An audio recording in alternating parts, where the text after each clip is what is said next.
Hello, my name is Karen and this is a bowed psaltery.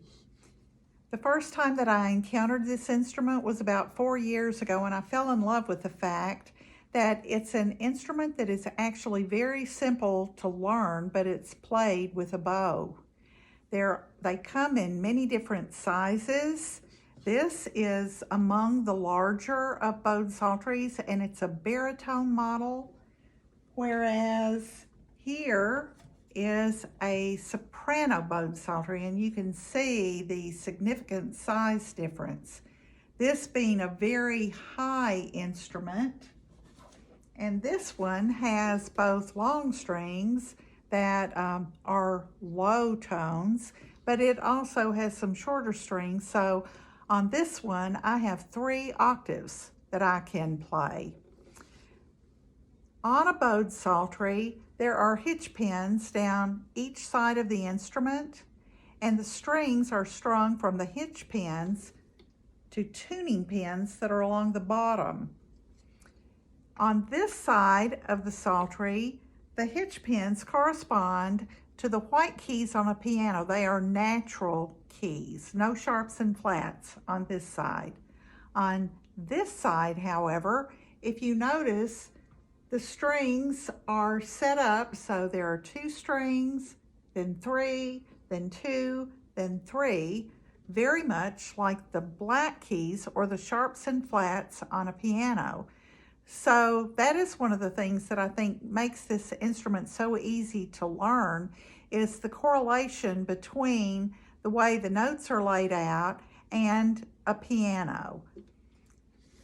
To tune a bowed psaltery, you actually use a tool that's called a tuning wrench. And unless you have perfect pitch, you will also need to invest in an electronic tuner. Now, electronic tuners come in different models, different shapes and makes. You can even get electronic tuning apps on your phone. This one I prefer because the tuner is actually attached to my tuning wrench. But the way you begin tuning your instrument, you find the longest string on your instrument and you follow it all the way down to the tuning pin that it's hooked to at the bottom. And you put your wrench on that tuning pin, make sure you get it on the right one, and you begin to pluck that string.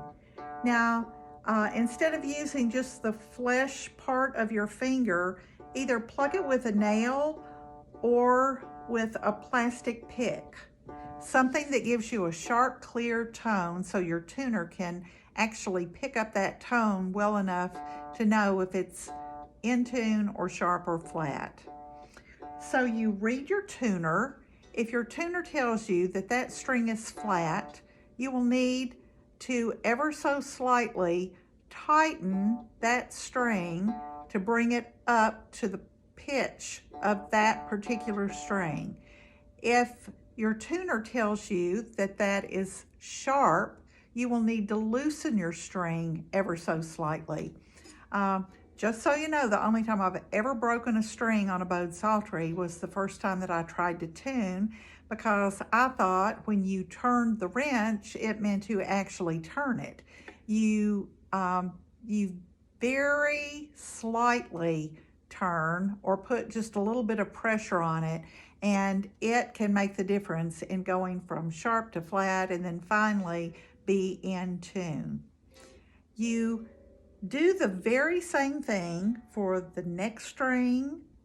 You start plucking the next string, and I do the white side or the natural side first. You pluck that, you move your tuning wrench over to that tuning pin, and you let your electronic tuner tell you whether you need to tighten, loosen, or it's already in tune. One of the things that is encouraging when you play your psaltery quite frequently and you tune it before you play every time, it stays in tune much better. It can be affected by temperature and humidity because your instrument is made of wood. So wood expands and contracts, and you really want to avoid temperature extremes. So don't ever leave your instrument in a hot car in the summertime. Don't leave it in a cold car in the wintertime. You want to be reasonable in the temperature extremes that you let it be exposed to. Once you have tuned on your right hand side, you do the very same thing on the left hand side of your psaltery, and you start with the longest string. You put this on, find the tuning pin that matches that string, and you work your way up the psaltery. If you are tuning a psaltery that is extremely out of tune or has not been tuned in a very long time, you might want to alternate and do a few strings on one side, go over to the other side, and go back and forth to kind of keep the tension equal as you work up the psaltery in tuning your psaltery. The next part of a bowed psaltery explanation is about your bow. A bow has bow hair across the bottom that can either be synthetic or natural horsehair. That ends up being pretty much just a matter of preference. I prefer the synthetic string for the simple reason it's not so affected by temperature or humidity. The horsehair string does fluctuate a little bit more, and especially if you're going to be playing outdoors, it's a little harder to keep it how you want it to be as far as the tension if it's horsehair as opposed to the synthetic. But there's not a right or wrong. You get to choose. Just try them both and see which you prefer.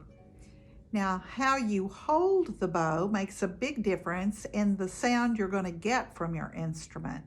First of all, you don't want to hold too close to the end because, as you can see, the weight of the bow kind of makes it floppy. It's not real stable or secure. And likewise, you don't want to grip it tightly and hold in the middle because you have a tendency to put too much pressure on the string, and that can cause squeaking and other very unpleasant sounds to come from your instrument. So the best place to hold it is kind of between the two. Hold it gently but firmly, and try to make sure that you have control of your bow instead of it just kind of bouncing around in your hand.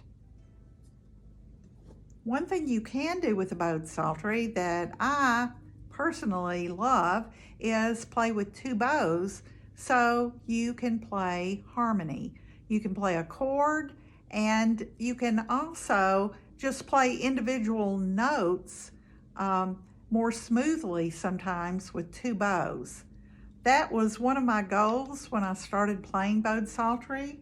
However, for the first 2 or 3 months, I made myself stick to one bow only until I got a better technique, a better sound, a feel for how fast and how much pressure to use on your bow.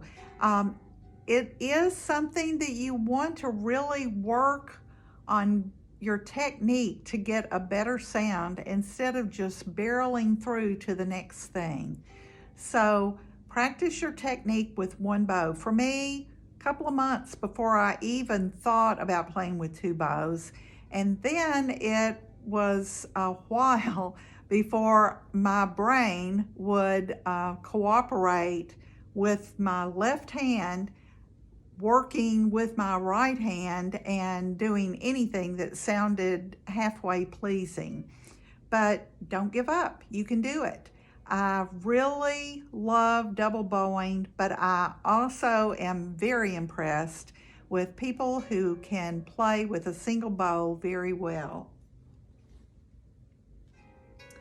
When you get a bow, if you buy a new psaltery and you get a new bow, one of the things that you will have to do is to rosin your bow with a cake of rosin to build up enough rosin on the bow so that it will make the string vibrate. The rosin actually makes your bow hair somewhat tacky, and that's what you need to get a sound that is not a squeak. So a new bow will take a while for that to actually happen. Don't be discouraged with a new bow that squeaks a lot. It will get better if you continue to put rosin on your bow. However, I rosin my bow every single time that I play. I tune my instrument and I rosin the bow. If you purchase a used bowed psaltery, you won't have to be quite as concerned because there should already be a good amount of rosin on the bow. I hope that some of these tips today are helpful to those of you who are new to the bowed psaltery, and I hope that as you practice, as you try things, that this just becomes something that is fun, relaxing, and if you have any questions at all and want to contact me, I would be more than happy to help you out. Happy psaltery playing!